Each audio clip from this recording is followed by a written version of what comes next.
Բարև ձեզ, բարի գալուստ, update լրատվական, թարմացնենք օրվա լրահոսը միասին։ Բարգավաճ Հայաստան կուսակցության նախագահ Գագիկ Ծառուկյանը, որին մեղադրանք է առաջադրվել առանձնապես խոշոր չափերի խարդախություն և փողերի լվացում կատարելու հոդվածներով, քրեական վարույթի շրջանակներում հուլիսի 21-ին և 22-ին գտնվել է քննչական կոմիտեի տնտեսական հանցագործությունների և մաքսանենգությունների քննության գլխավոր վարչությունում, որտեղ կատարվել են քննչական գործողություններ։ Այս մասին հայտնեցին Հայաստանի Հանրապետության քննչական կոմիտեից։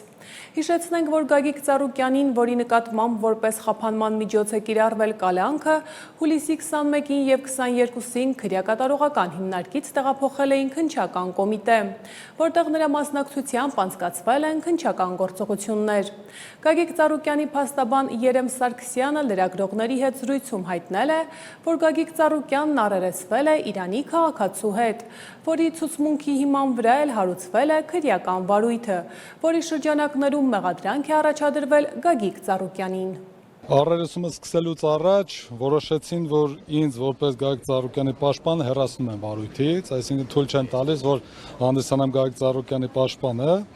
որովհետև այդ Իրանի քաղաքացին ցուցմունք է տվել, որ իրենց ընդհանուր հանդիպումների ժամանակ ես եւս ներկայ եմ եղել որոշակի հանդիպումներին Ծառուկյանի հետ եւ իրենք դիտարկել են, որ ես կարող եմ գործի վերաբերյալ տվյալ ունենալ եւ որպես վկայի կարգավիճակում հարցաքննվել։ Ես ուզում եմ նշեմ, որ սա ապօրինության գագաթնակետն է եւ ես պետք է ասեմ, որ դրա մասին ըստ էության երեք արդեն հիմքեր էին փորձում դնեին եւ իրենք այս ապօրինությունով վախից պնդում եմ, նշում եմ, որ վախից ինձ հեռացեցին վարույթից, որովհետև այն ապօրինությունները, որ իրենք կատարում էին, երեք ուղղակի ջախջախել ենք, իհարկե դրանց առաջ եւս ջախջախել ենք եւ այս բառեր չեն ուղղակի։ Մայր Հայաստան կուսակցության առաջնորդ 2026 թվականի հունիսի 7-ին կայացած խորհրդարանական ընտրություններում Բարգավաճ Հայաստան կուսակցության ընտրական ցուցակի երկրորդ համար Անդրանիկ Թևանյանի կալանքը երկարաձգվել է ևս 2 ամսով։ Հայաստանի Հանրապետության քննչական կոմիտեի մամուլի քարտուղար Կիմա Ավդալյանը հայտնեց, որ դատարանը բավարարել է քննիչի միջնորդությունը։ Թևանյանն առաջին անգամ 2 ամսով կալանավորվել էր 2026 թվականի մայիսի 23-ին։ Դատախազը Թևանյանի նկատմամբ քրեական հետապնդում է հարուցել քրեական օրենսգրքի 418-րդ հոդվածի առաջին մասով, պետական դավաճանության հանցակազմի հատկանիշներով։ Թևանյանը չի ընդունում իրեն վերագրվող մեղադրանքը։ Կենտրոնական ընտրական հանձնաժողովը մերժել է Ուժեղ Հայաստան դաշինքի ներկայացուցիչ պատգամավորի մանդատ ստացած Նարեկ Կարապետյանին ազատությունից զրկելուն համաձայնություն տալու վերաբերյալ դատախազության միջնորդությանը։ Այս մասին հայտնեց Հայաստանի Հանրապետության գլխավոր դատախազի խորհրդական Լուսինե Մարտիրոսյանը։ Հիշեցնենք, որ ժամեր առաջ Կենտրոնական ընտրական հանձնաժողովը բավարարել էր Նարեկ Կարապետյանի նկատմամբ քրեական հետապնդում հարուցելուն համաձայնություն տալու վերաբերյալ դատախազության միջնորդությունը։ Դատախազությունը ելնելով նախաքննության շահերից չի մեկնաբանել, թե ինչ քրեական վարույթի շրջանակներում են նախատեսում քրեական հետապնդում հարուցել Նարեկ Կարապետյանի նկատմամբ։ Հայաստանում առողջության համընդհանուր ապահովագրության համակարգի շահառուների թիվը 2026 թվականի առաջին կիսամյակում զգալի աճ է գրանցել, հասնելով շուրջ 1,8 միլիոնի։ Ասուլիսի ընթացքում այս մասին նշեց առողջության համընդհանուր ապահովագրության հիմնադրամի գլխավոր տնօրենի պարտականությունները կատարող Սամվել Խարազյանը, ամփոփելով հիմնադրամի գործունեության առաջին կիսամյակի արդյունքները։ 2026 թվականի հունվարի 1-ից հետո մեր ապահովագրված քաղաքացիների թվաքանակը ավելացել է շուրջ 14%-ով եւ եթե մենք տարեսկզբին ունեինք մոտ եւ խոսում էինք 2026 թվականի ընթացքում շուրջ 1,6 միլիոն շահառուների սպասարկման մասին, ապա արդեն հունիս ամսվա տվյալներով մեր շահառուների թիվը շուրջ 1,8 միլիոն անձ է կազմում, որոնց մեջ այդ աճի մեջ մեծ տեսակարար քշր են կազմում վարձու աշխատողներ եւ անհատ ձեռնարկատերերը, Այսինքն այս աճը հիմնականում 200,000 եւ բարձր աշխատավարձ ստացող մեր շահառուների թվաքանակի աճով է պայմանավորված եւ միայն տարեսկզբի, այսինքն հունվար ամսվա դրությամբ մեր այս շահառուների թվաքանակի աճը կազմել է ավելի քան 30%։ Սա իհարկե պայմանավորված է նախ եւ առաջ ընդհանուր առմամբ Հայաստանում տնտեսական աճի ցուցանիշներով, նոր աշխատատեղերի ստեղծմամբ, նաեւ առողջության ապահովագրության համակարգի կարևորությամբ, որը դրսևորվել է նաև աշխատավարձի չափերի ավելացման հետևանքով ապահովագրված անձանց թվաքանակի աճով եւ մենք այս ցուցանիշը կարևորում ենք նաև այն տեսանկյունից, որ սա հստակ ցույց է տալիս, որ համակարգը սպասված է եղել եւ համակարգում ներառված, այսինքն ապահովագրական փաթեթում ներառված ծառայությունները, դրանց հասանելիությունը մեր քաղաքացիներին ուրեմն ուղղորդել են, որպեսզի նրանք նաև դիմեն իրենց գործատուներին, ինչու՞ չէ նաև գործատուների բարի կամքի արդյունքում աշխատավարձի չափերի փոփոխության միջոցով ներառել վերջիններիս ապահովագրական համակարգում։ Առողջապահության նախարար Անահիտ Ավանեսյանը այցելել է Սուրբ Գրիգոր Լուսավորիչ բժշկական կենտրոն։ Նախարարը ծանոթացել է կենտրոնում իրականացված բարեփոխումներին, նորագույն բուժսարքավորումներով վերազինման եւ բժշկական ծառայությունների որակի բարձրացման ուղղված ծրագրերի իրագործման ընթացքին։ Բժշկական կենտրոնի գլխավոր ձեռքբերումներից մեկը վերջերս այստեղ ներդրված ռոբոտ ասիստենտ վիրաբուժական համակարգն է, որը հնարավորություն է տալիս իրականացնել բարձր ճշգրտության, նվազագույն միջամտությամբ վիրահատություններ։ Դրանցից որոշները ապահովագրությամբ մասնակի փոխհատուցվում են։ Այցի ընթացքում նախարարը շրջել է նաև նորոգված բաժանմունքում, զրուցել բուժանձնակազմի և բուժառուների հետ։ Հայաստանի Հանրապետության կրթության, գիտության, մշակույթի և սպորտի նախարար Ժաննա Անդրեասյանը աշխատանքային շրջայց է կատարել Հայաստանի Հանրապետության կառավարության 300 դպրոց ծրագրի շրջանակում կառուցվող Վաղարշապատի թիվ 1 հիմնական և աշտարակի թիվ 5 ավագ դպրոցներ։ Ժաննա Անդրեասյանը նշել է, որ Վաղարշապատ քաղաքի դպրոցները ներկայում գերծանրաբեռնված են, ուստի առաջնային խնդիրը նոր կառուցվող դպրոցների ժամանակին շահագործումը, որից հետո փուլային եղանակով վերակառուցման և բարեկարգման ցանկում կընդգրկվեն նաև մյուս հաստատությունները, պահպանելով ուսումնական գործընթացի անխափան ընթացքը։ Արմավիրի մարզի Վաղարշապատի թիվ 1 հիմնական և Արագածոտնի մարզի աշտարակի թիվ 5 ավագ դպրոցները կառուցվում են ԿԳՄՍ նախարարության պատվիրակությամբ։ Հայաստանի ներքին գործերի նախարար Արփինե Սարգսյանը Տավուշի մարզ այցի ընթացքում ամփոփել է ներքին գործերի նախարարության ոստիկանության 2026 թվականի առաջին կիսամյակի աշխատանքը, պատմում է տեսանյութը։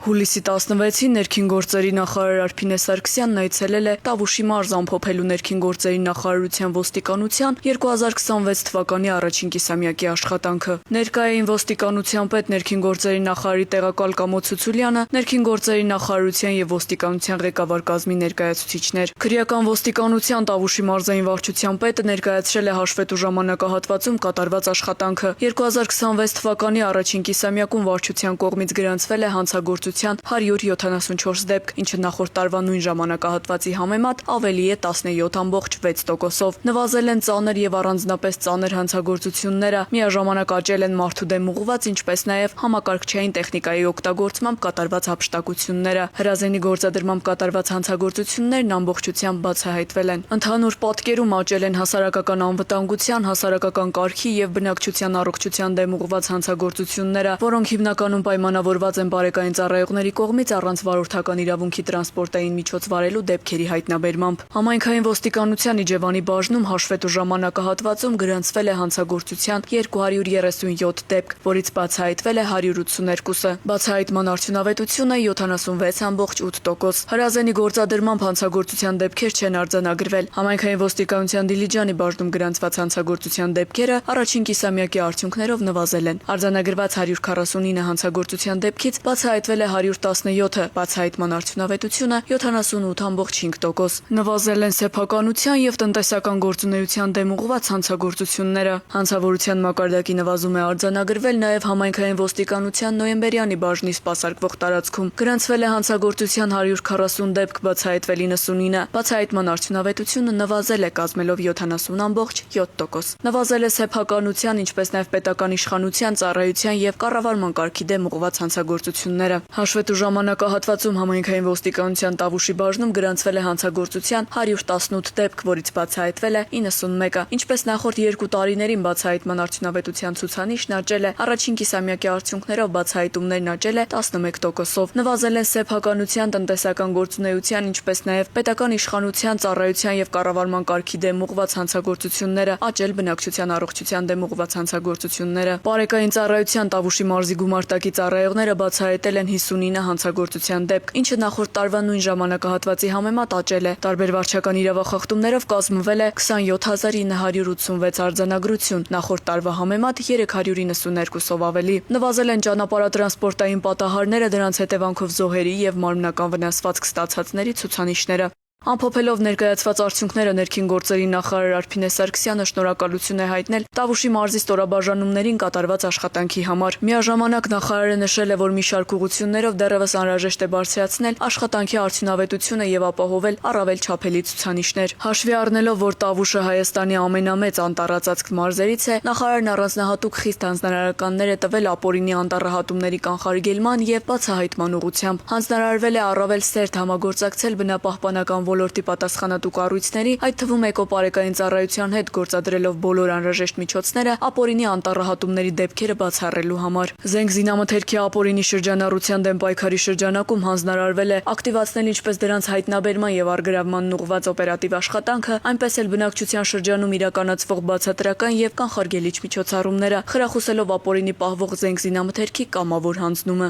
Առանձին անդրադարձ է կատարվել անչափահասների մասնակցությամբ եւ նրանց նկատմամբ կատարվող հանցագործություններին։ Նախարարը հանձնարարել է յուրաքանչյուր նման դեպքի նկատմամբ ցուցաբերել անհետաձգելի եւ համակողմանի արձագանք, ապահովելով ոստիկանության համապատասխան ստորաբաժանումների համակարգված աշխատանքը։ Սեռական ազատության եւ անձեռնմխելիության դեմ ուղղված հանցագործությունների վերաբերյալ Արփինե Սարգսյանն ընդգծել է, որ յուրաքանչյուր հաղորդում պետք է արժանանա անհապաղ եւ մասնագիտական արձագանքի, ապահովելով դեպքի բոլոր հանգամանքների լիարժեք բացահայտումն ու տուժողների իրավունքների պատշաճ պաշտպանությունը։ Գողությունների բացահայտման ուղղությամբ հանձնարարվել է ակտիվացնել օպերատիվ հետախուզական աշխատանքը, բարձրացնել բացահայտման արդյունավետությունը եւ առավել նպատակային օգտագործել առկա գործիքակազմն ու տեղեկատվական հնարավորությունները։ Ընտանեկան եւ կենցաղային բռնության դեպքերի կանխարգելման եւ դրանց արձագանքման մասով տրվել են հստակ հանձնարարականներ, ուժեղացնելու ռիսկերի վաղ գնահատումը, ապահովելու տուժողների պաշտպանությունը եւ խորացնելու համապատասխան մարմինների հետ համագործակցությունը։ Բարեկային ծառայությանը հանձնարարվել է շարունակել ակտիվ համագործակցությունը տեղական ինքնակառավարման մարմինների հետ, ճանապարհային երթևեկության կազմակերպման, վտանգավոր հատվածների հայտնաբերման, ճանապարհային նշանների եւ գծանշումների բարելավման, ինչպես նաեւ երթևեկության անվտանգության բարձրացման ուղղություններով։ Վարչական ակտերի կազմման եւ դրանց բողոքարկման գործընթացների վերաբերյալ նախարարը կարևորել է յուրաքանչյուր որոշման իրավական հիմնավորվածությունն ու փաստական ճշգրտությունը։ Հանձնարարվել է ոստիկանության տարբեր ծառայությունների ներգրավման պարբերաբար իրականացնել ուժեղացված ծառայություններ, հատկապես բակային տարածքներում, գյուղական եւ սահմանամերձ բնակավայրերում, ինչպես նաեւ զբոսաշրջային ակտիվություն ունեցող հատվածներում։ Այդ աշխատանքները պետք է լինեն թիրախային, կանխարգելիչ եւ ուղղված հանրային կարգի եւ անվտանգության ապահովմանը։ Նախարարը կարևորել է նաեւ անձնակազմի բարոյահոգեբանական վիճակը, ստորաբաժանումների ղեկավարներին հանձնարարելով մշտապես ուշադրության կենտրոնում պահել ծառայողների կարգապահությունը, մասնագիտական պատրաստվածությունը, աշխատանքային մթնոլորտը եւ ծառայության նկատմամբ պատասխանատու վերաբերմունքը։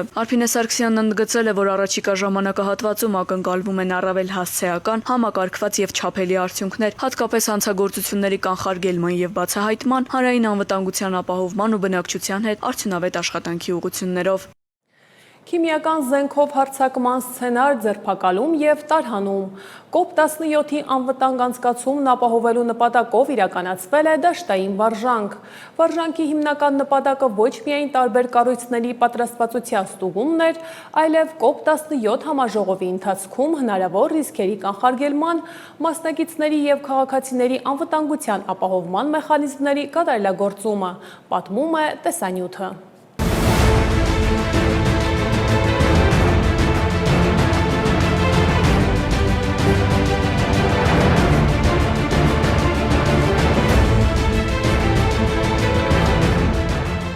Համաժողովի ընթացքում ենթադրյալ հանցագործը կիրառել է քլորոպիկրին, խիստ գրգռող քիմիական միացություն, որը պատմականորեն օգտագործվել է որպես քիմիական զենք։ Վտանգավոր նյութի տարածումից հետո տասնյակ քաղաքացիներ ստացել են տարբեր աստիճանի ախտահարումներ, իսկ դեպքի վայրում անմիջապես գործի են դրվել արտակարգ իրավիճակներում արձագանքման բոլոր մեխանիզմները։ Խուճապի մատնվելու կարիք չկա, այս ամենը ոչ այլ ինչ է, քան դաշտային վարժանքի սցենար, որի նպատակն է Միավորված ազգերի կազմակերպության կենսաբազմազանության մասին կոնվենցիայի կողմերի 17-րդ համաժողովի անվտանգ անցկացումն ապահովելու նպատակով ստուգել եւ կատարելագործել պատասխանատու գերատեսչությունների համատեղ արձագանքման պատրաստվածությունը։ Ըստ վարժանքի սցենարի COP17 համաժողովի երկրորդ օրվա առավոտյան ենթադրյալ հանցագործը փոփոխության ենթարկված ուսապարկային ցողից սարքով մուտք է գործում նախասրահ, ակտիվացնում է սարքը, մարդկանց բազմության մեջ տարածելով քիմիական նյութը, այնուհետև նետում է սարքը, նախասրահում թողնում առանց հսկողության ուսապարկ եւ փորձում փախչել խուճապի մատնված ամբոխի միջով։ Դեպքի վայր ժամանած ներքին գործերի նախարարության ոստիկանության գվարդիայի ծառայողները անմիջապես վնասազերծում եւ ձերբակալում են ենթադրյալ հանցագործին։ Միաժամանակ փրկարար ծառայության աշխատակիցների հետ կազմակերպվում է քաղաքացիների անվտանգ տարհանում, մուտքերին եւ ելքերին հնարավորինս մոտ գտնվող անվտանգ միջանցքներով։ Ստեղծվում է միջադեպի կառավարման հրամանատարական կետ, իրականացվում է տարածքի սահմանազատում եւ գոտիավորում, ինչը հնարավորություն է տալիս համակարգված կազմակերպել հետագա արձագանքման բոլոր գործողությունները։ Այնուհետև մասնագիտացված խմբերը սկսում են դեպքի վայրի զննությունը, գնահատվում են առկա ռիսկերը, ճշգրտվում եւ անհրաժեշտության դեպքում վերագնահատվում են վտանգավոր գոտիների սահմանները, ապահովելով արձագանքող անձնակազմի եւ շրջակա միջավայրի անվտանգությունը։ Իրականացվում է նմուշառում, դեպքի վայրի մանրամասն զննություն եւ ապացույցների հավաքագրում։ Հավաքված նմուշներն ուղարկվում են լաբորատոր հետազոտության, իսկ մասնագետները շարունակում են քրեագիտական եւ քննչական գործողությունները հետագա վարույթային գործընթացներն ապահովելու նպատակով։ Վարժանքին ներգրաված էին նաև քննչական կոմիտեի քրեագիտական կենտրոնի, պաշտպանության, առողջապահության եւ շրջակա միջավայրի նախարարությունների մասնագետները։ Վարժանքի հիմնական նպատակը ոչ միայն տարբեր կառույցների պատրաստվածության ստուգումն էր, այլև COP17 համաժողովի ընթացքում հնարավոր ռիսկերի կանխարգելման, մասնակիցների եւ քաղաքացիների անվտանգության ապահովման մեխանիզմների կատարելագործումը։ Նմանօրինակ վարժանքները հնարավորություն են տալիս գնահատել տարբեր ծառայությունների փոխգործակցությունը, արագ արձագանքման կարողությունները եւ արտակարգ իրավիճակներում բնակչության անվտանգության ապահովման արդյունավետությունը։ Եվ միջազգային լրահոսին ընդառաջ։ ԱՄՆ բանակը հաստատել է, որ հուլիսի 17-ին Հորդանանում ռազմաբազայի վրա իրանական հարձակման հետևանքով զոհվել է ամերիկացի եւս մեկ զինծառայող։ Այսպիսով Իրանի դեմ հակամարտության ընթացքում զոհված ամերիկացի զինծառայողների թիվը հասել է 18-ի։ Ավելի վաղ հաղորդվել էր, որ Հորդանանի ռազմաբազայի հարվածի հետևանքով զոհվել է 2 զինծառայող, մեկը անհետ կորել է։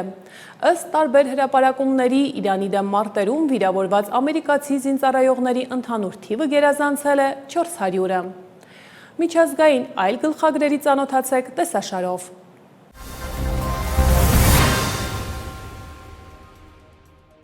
Թուրքիայի նախագահ Ռեջեփ Թայիպ Էրդողանը հեռախոսազրույց է ունեցել Իսպանիայի վարչապետ Պեդրո Սանչեսի հետ։ Հեռախոսազրույցի ընթացքում կողմերը քննարկել են Թուրքիայի եւ Իսպանիայի երկկողմ հարաբերությունները, ինչպես նաեւ տարածաշրջանային եւ միջազգային օրակարգի հարցերը։ Էրդողանը շնորհավորել է Սանչեսին ֆուտբոլի աշխարհի առաջնությունում Իսպանիայի ազգային հավաքականի հաղթանակի կապակցությամբ։ Թուրքիայի նախագահը նշել է, որ առանձնահատուկ գնահատում է այն հանգամանքը, որ Գազայի բնակիչները չնայած հատվածում ստեղծված ավերածություններին մեծ ոգևորությամբ հետևել են աշխարհի առաջնության հանդիպումներին։ Նրա խոսքով Իսպանիայի դիրքորոշումը Պաղեստինյան հարցում արժանացել է աշխարհի բազմաթիվ ֆուտբոլասերների աջակցությանը։ ԱՄՆ նախագահ Դոնալդ Թրամփը խոստացել է օգնել Լիբանանին։ Սպիտակ տանը Լիբանանի նախագահ Ժոզեֆ Աունի հետ հանդիպման ժամանակ Աունը ԱՄՆ է ժամանել Իսրայելի եւ Հեզբոլլահ խմբավորման միջև ամիսներ տևած պատերազմից հետո երկարատև խաղաղության հասնելու նպատակով։ Իսրայելի բանակի Լիբանանից դուրս գալու մասին Թրամփը նշել է, որ նրանք դա անելու գործընթացում են, սակայն այլ մանրամասներ չի հաղորդել։ Աունը հանդիպման ժամանակ նշել է, որ խաղաղության իր եւ Թրամփի տեսլականները նույնն են։ Ժամեր անց Թրամփը հանդես է եկել անակնկալ հայտարարությամբ, նշելով, որ թույլ կտա ամերիկյան ավիափոխադրողներին վերսկսել դեպի Լիբանան ուղիղ չվերթերը ավելի քան 40 տարվա դադարից հետո առաջին անգամ։ Այս մասին Թրամփը հայտնել է Truth Social հարթակում։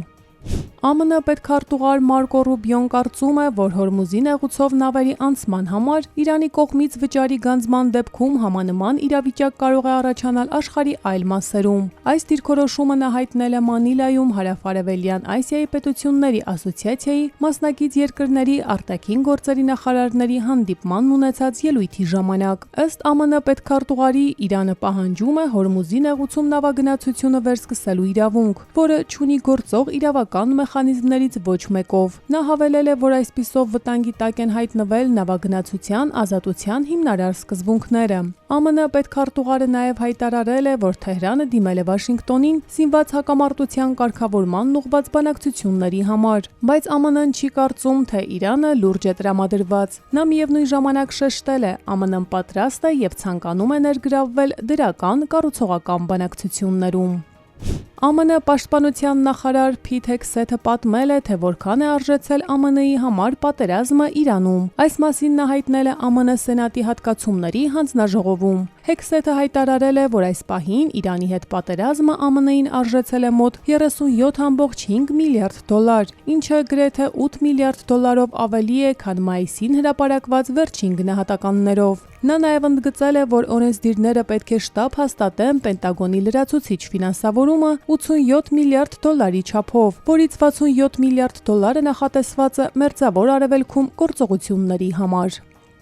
Չիլիում առատ տեղումների եւ փոթորկաբեր քամու պատճառով 13 մարդ զոհվել է, ավելի քան 1400 մարդ գտնվում է ապաստարաններում։ Ժամանակավոր ապաստարանի կարիք ունեցող չիլիացիների թիվը հասել է 1412-ի։ Վերջին տվյալների համաձայն վնասվել է ավելի քան 22000 տուն, ավերվել է 81 բնակելի շենք, 87000 բաժանորդ մնացել է առանց էլեկտրաէներգիայի, իսկ ավելի քան 180 000-ը առանց ջրամատակարարման։ Ըստ օդերևութաբանների կանխատեսումների առաջիկա օրերին տեղումները կնվազեն։ Վենեսուելայում տեղի ունեցած ավերիչ երկրաշարժի զոհերի թիվը հասել է 5346-ի։ Կառավարության ամենօրյա ամփոփագրի համաձայն վիրավորվել է 16740 մարդ, 17265 մարդ մնացել է անօթևան, 190 շենք ամբողջությամբ ավերվել է, 856-ը զգալիորեն վնասվել։ Որոնողական փրկարարական գործողությունների ընթացքում փրկվել է 6462 մարդ, իսկ 39567-ը բուժում է անցել բժշկական հաստատություններում։ Վենեսուելայում երկրաշարժերը տեղի են ունեցել հունիսի 24-ի երեկոյան։ Երկրաշարժերից հետո տեղի է ունեցել 1405 հետցնցում։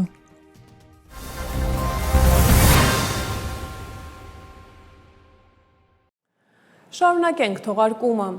Հայաստանում 2026 թվականի օգոստոսի 2-ից 8-ը ուժային կառույցների միջև կանցկացվեն բանակային խաղերը, հայտնում է Հայաստանի պաշտպանության նախարարությունը եւ ներկայացնում տեսանյութ։ Օգոստոսի 2-ից 8 ներառյալ 4-րդ տարին անընդմեջ Հայաստանի Հանրապետության վարչապետի հովանու ներքո ուժային կառույցների միջև կանցկացվեն ամենամյա բանակային խաղեր։ Մրցակցային առողջ միջավայր, որը միավորում է, մրցակցություն, որը կոփում է, եւ կամք, որը հաղթում է։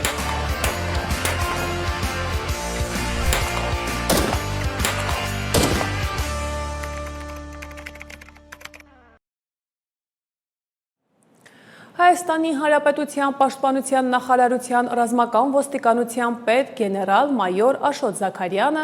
ռազմական ոստիկանությունում հուլիսի 21-ին ընդունել է Վրաստանի Պաշտպանության ուժերի ռազմական ոստիկանության դեպարտամենտի պետ գեներալ մայոր Շալվա Շենգելայի գլխավորած պատվիրակությանը,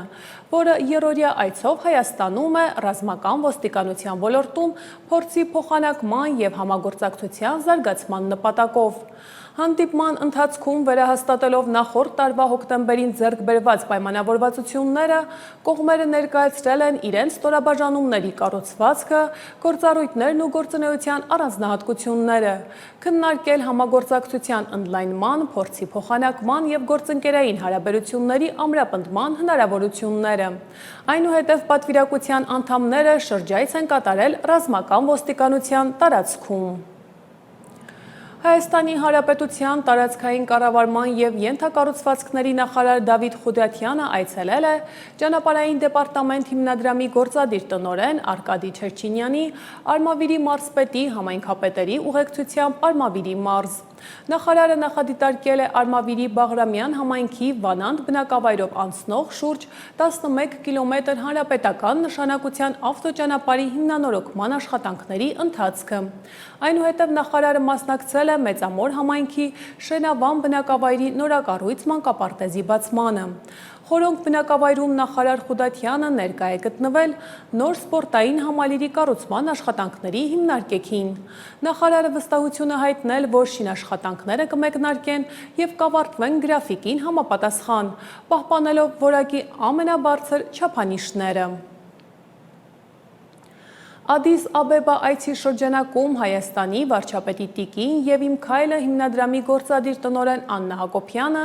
Եթովպիայի հայ համայնքից Սալբին Ալբանդյանի և Հայաստանի Հանրապետության դեսպան Սահակ Սարգսյանի ուղեկցությամբ այցելել է Ադիս Աբեբայի Սուրբ Գևորգ հայկական եկեղեցի։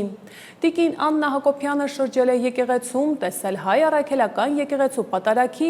և շարականների 5 գրքույկները։ Այցի շրջանակում տիկին Հակոբյանը եղել է նաև եկեղեցում կից գործող Գևորգյան ճեմարանում, ինչպես նաև այցելել է համայնքային Արմենիա մարզադահլիճ։ Սյունիքի մարզ աշխատանքային այցի ընթացքում Հայաստանի մարդու իրավունքների պաշտպան Անահիտ Մանասյանը հուլիսի 22-ին այցելել է Մեղրի համայնք։ ՄԻՊ գրասենյակի տարածած հաղորդագրության մեջ նշվում է, որ համայնքի ղեկավար Խաչատուր Անդրեասյանի հետ քննարկվել են համայնքում մարդու իրավունքներին առնչվող մի շարք խնդիրներ, որոնք մասնավորապես վերաբերում են երեխաների, հաշմանդամություն ունեցող անձանց իրավունքների պաշտպանությանը, բժշկական օգնության և սպասարկման, սոցիալ-տնտեսական և մի շարք այլ իրավունքներին։ Մարդու իրավունքների պաշտպանի Հանրապետությունում մարդու իրավունքներին վերաբերելի խնդիրներին տեղում ծանոթանալու նպատակով իրականացվող մարզային այցերը կրում են շարունակական բնույթ։ Հայաստանի քննչական կոմիտեի տարածքային ստորաբաժանումների ղեկավարները Շանհայ քաղաքում մասնակցել են Չինաստանի հանրային անվտանգության նախարարության կողմից կազմակերպված Հայաստանի համար կիբերհանցագործությունների դեմ պայքար խորագրով վերապատրաստմանը։ Դասընթացի շրջանակում գործուղման խմբի անդամներին ներկայացվել են ֆինանսական ահաբեկչության դեմ պայքարի, փողերի լվացման հակազդեցության, կիբերհանցագործությունների դեմ պայքարի, չինական փորձի և արդյունքների, էլեկտրոնային տվյալների քննության տեխնոլոգիայի և մեթոդաբանության վերաբերյալ դասախոսություններ։ Եվ եղանակին ընդառաջ։ Հայաստանի 5 խոշոր ջրամբարները լցվել են ամբողջ ծավալով։ Այդ մասին հայտնում են Հայաստանի Հանրապետության կառավարությունից և կից ներկայացնում տեսանյութ։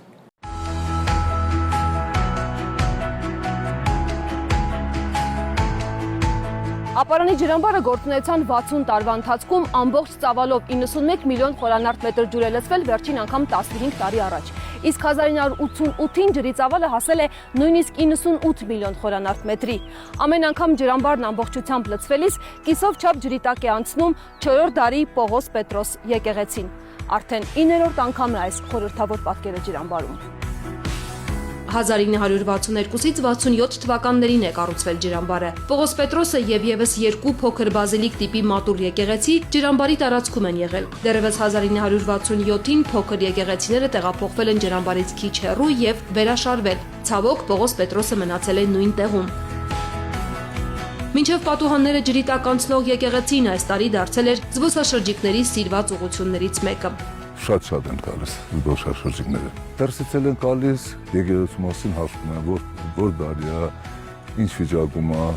Իսկ հիմա ինչքան է ջրի տակ եկեղեցին։ 3 մետրից մի քիչ ավել։ Մի 3 է, բայց լիք լցվա ժամանակ 4 մետր է։ Ջրամբարն ամբողջությամբ լցվել է, անակնկալի էր բերել նաև արջերի ընտանիքին։ Հաջողվել է տեսագրել, թե ինչպես է մայր արջը քոթոթների հետ լողում դեպի ափ։ Հովհաննես Առաքելյանն արդեն 7-րդ անգամ է ականատես լինում ջրամբարի այսպիսի պատկերի։ Չի թաքցնում ոգևորությունը, անհամբեր հետևել են ջրի մակարդակի բարձրացմանը։ Հիացմունք մի բառով կարող ասեմ։ Հիացմունք շատ լավ է։ Հատկապես այս տարի շատ է ուրախացել, որովհետև վաղուց չէր եղել։ Անցած տարվա դեկտեմբերից մինչև այս տարվա մայիս ամիսը տեղումների քանակը նորմայից այնքան բարձր է եղել, որ ամբողջությամբ լցվել են 5 գլխավոր ջրամբարները՝ Ապարանինը 91 միլիոն խորանարդ մետր, Ազատի ջրամբարը 70 միլիոն, Ախուրյանինը 525, Արփիլիչ ջրամբարը 105 միլիոն խորանարդ մետր, ամբողջությամբ լցվել է նաև Մարմարիկի ջրամբարը։ Ջրարփակ բաժնետիրական ընկերության կառավարման ներքո գտնվում են թվով 15 ջրամբարներ, մեծ ու փոքր։ Իհարկե ես ոչ մեկի կարևորությունն էլ չէի նվազեցնի, բայց մեզ համար Ազատի, Ապարանի, Ախուրյանի, Մարմարիկի ջրամբարներն են, Արփիլիչ ջրամբարը, որոնք որ հիմնականում ապահովում են Հայաստանի Հանրապետության գյուղատնտեսության առյուծի բաժինը։ 2026 թվականի փետրվարը մեր դիտարկումների պատմության մեջ եղել է ամենատեղումնառատ 3-րդ փետրվարը։ Տեղումնառատ էր նաև մարտ ամիսը, մարտը մեր դիտարկումների պատմության մեջ սկսած 1935 թվականից ամենատեղումնառատն էր։ Առանձին հատվածներում, Ամբերդում եւ Արագած բարձր լեռնային կայանում տեղումների քանակը նորմայից ավել է եղել 3-ից 5 անգամ։ Առատ տեղումներով պայմանավորված 2026 թվականի մարտի 28-ին Արագած բարձր լեռնային կայանում մեր ձնածածկույթի բարձրությունը հասավ 324 սանտիմետրի, ինչը ռեկորդային բարձր ցուցանիշ էր։ Առատ տեղումները չդադարեցին նաև ապրիլին, ընդհանրապես այս տարվա գարունը վերջին 90 տարվա ամենախոնավ 12-րդ գարունն էր։ Հենց այս տեղումներից հետո էր, որ ամբողջությամբ լցված ջրամբարներից անհրաժեշտ եղավ որոշակի քանակով ջուր բաց թողնել մինչև ոռոգման սեզոնը, այսպես կոչված վթարային ջրթողներով։